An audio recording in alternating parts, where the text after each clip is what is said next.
Dear students, a course mathematics and general maths. कल हमने 3.1 के क्वेश्चंस कंप्लीट किए थे क्वेश्चन नंबर 20 तक। आज स्टार्ट करना है क्वेश्चन नंबर 21 से। ये देखिए, ये मैंने स्टेटमेंट जहाँ लिखी हुई है, show that for any matrix A P transpose is equal to A transpose P where P is a positive integer. ठीक है, इसके लिए हमने क्या सपोज कर लिया है कि let A be any matrix then A P transpose का मतलब जो अंदर वाला ए है वो कितने टाइम्स आ रहा है, पी टाइम्स की। ए डॉट ए इसको आप पी टाइम्स ले सकती है। ये ट्रांसपोज आ रहा है के ऊपर डाल दिया, ए ट्रांसपोज पी टाइम्स से चल रहा था, तो ये ट्रांसपोज की पावर क्या हो गई, पी। यही हमने प्रूव करना था। अब उसके बाद देखिए क्वेश्चन नंबर 22 में है, एक्स हमें दिया हुआ है x1 x2 x3, वाई दिया हुआ है y1 y2 y3, b2 1x3 matrix. 1x3 का मतलब है कि इसकी 1 रो है, जैसे ऑर्डर होता है m×n, m होता है नंबर ऑफ रोज और n होता है नंबर ऑफ कॉलम्स। तो 1 रो और 3 कॉलम्स, 1 2 3 दोनों का एक ही ऑर्डर है। इसका भी 1 रो है और 3 कॉलम्स है। Determine product X cross Y जो है, define product X cross Y called a vector product. हम इसको क्या कहते हैं, वेक्टर प्रोडक्ट भी कहते हैं, जो हमें गिवन होती है। वैसे तो हम आम मैट्रिक्स की प्रोडक्ट कैसे लेते हैं कि फर्स्ट रो को फर्स्ट कॉलम से मल्टीप्लाई कर देते हैं, फर्स्ट रो सेकंड कॉलम। लेकिन ये जो प्रोडक्ट हमें गिवन होती है इसको हम कहते हैं vector product X cross Y. ये उसने हमें खुद गिवन की हुई है, ठीक है। और ये देखिए आपकी बुक पे भी ये लिखी हुई है, X cross Y is equal to x2 y3 minus y2 x3 y1 minus y3 x1 और x1 y2 minus y1 x2। अब हमने शो करना है कि y क्रॉस x इक्वल आना चाहिए x minus into X cross y के। तो सोल्यूशन में हम सबसे पहले लेते हैं y क्रॉस x। पहले आप ऊपर लिख लें कि x मैट्रिक्स हमारे पास था x1 x2 और x3, और जो y था, y मैट्रिक्स जो था वो हमारे पास था y1 y2 और y3। अब हमने इनर प्रोडक्ट लेनी है y क्रॉस x की। y क्रॉस x का मतलब है कि y क्रॉस x, यानी कि अब आपका जो x है, ये हमें जो डिफ़ाइन की थी प्रोडक्ट, इसमें ये था ना x क्रॉस y। अब आपका x की जगह y की एंट्रीज़ आ जाएंगी और y की जगह किसकी एंट्रीज़ आ जाएंगी, x की। अब जैसे ये पहला है x2 y3, अब आपने पहले y को रखना है x2 y3, यानी कि ये बन जाएगा y2 और x3। फिर माइनस y2 x3 का मतलब है ये वाला जो था आपका y2 x3। इसका मतलब है कि सबसे पहले आपने ये जो है y वाली लेनी थी, ठीक है, y क्रॉस x। तो ये बन जाएगा y3 और x, y3 आ जाएगा, अब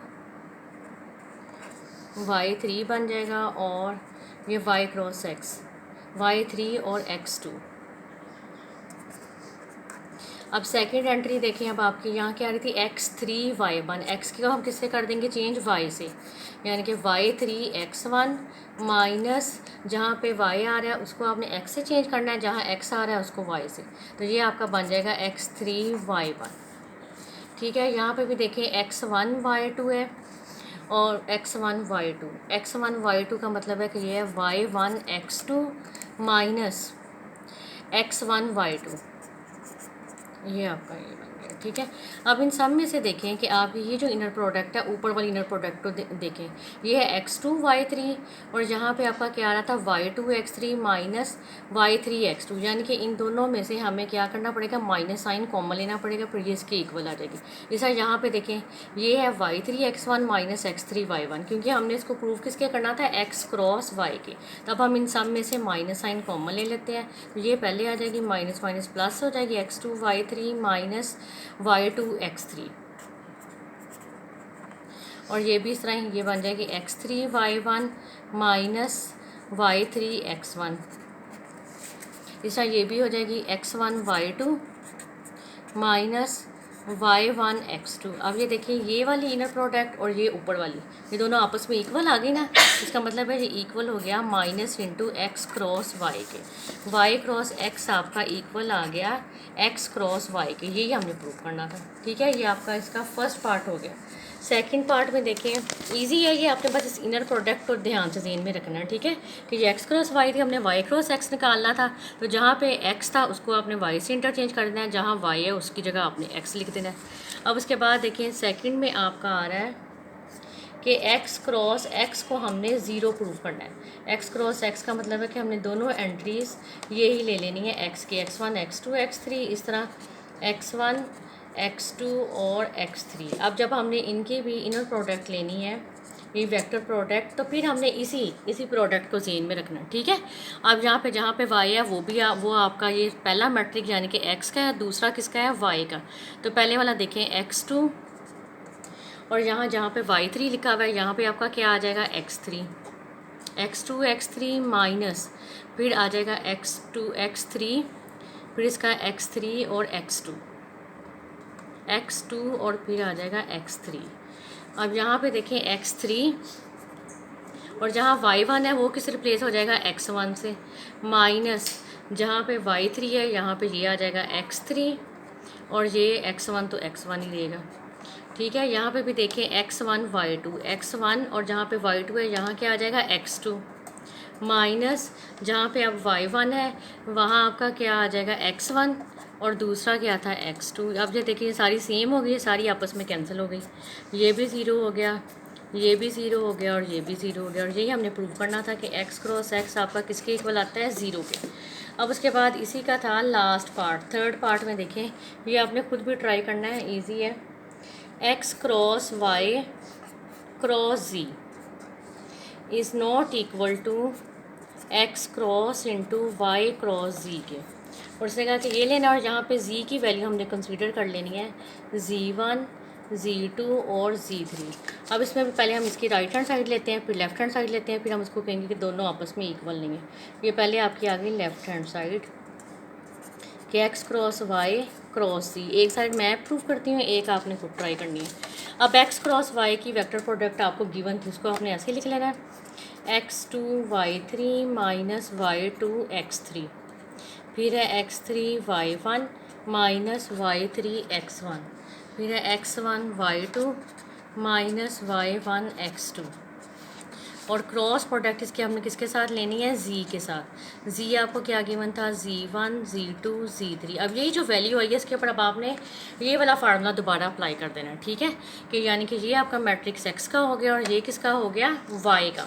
अब जहाँ पे x2 लिखा हुआ है ये पहली एंट्री इसकी x1 है, ये x2 है, ये x3। इसको आपने अपने जहन में बना लेना है कि ये y1 है, y2 है और y3। जहाँ y1 y2 y3 है वहाँ आपने इसको z1 के साथ चेंज कर लेना है, और जहाँ x2 है यहाँ सेकेंड एंट्री लिख देनी है।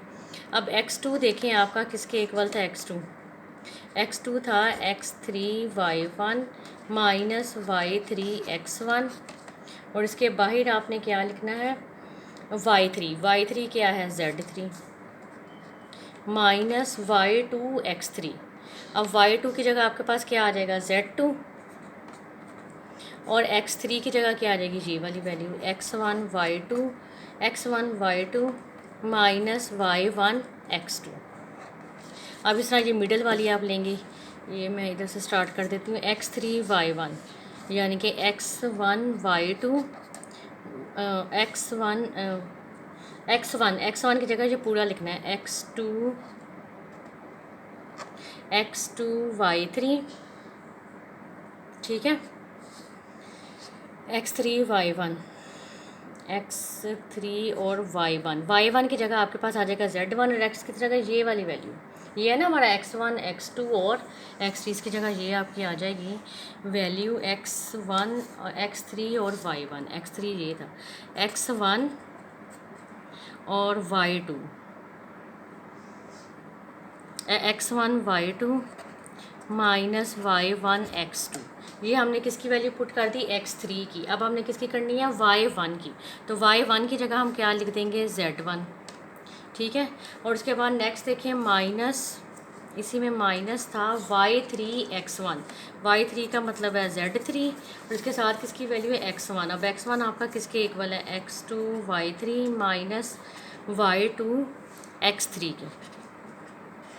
और अब लास्ट वाली एंट्री आपकी क्या आ रही है, x1 y2। अब x1 आपका क्या है, ये value x2 y3 minus y2 x3, और बाहर आपका क्या आ जाएगा, ये वाली वैल्यू, ये जो है z1, इसके साथ क्या दी है, y2 का मतलब है z2 minus y1 x2, y1 का मतलब है z1, और x2 आपका किसके इक्वल था, ये दरमियान वाली entry x3 y1 minus y3 x1। ये अब आपकी इनर प्रोडक्ट ये x1 x2 और x3 है।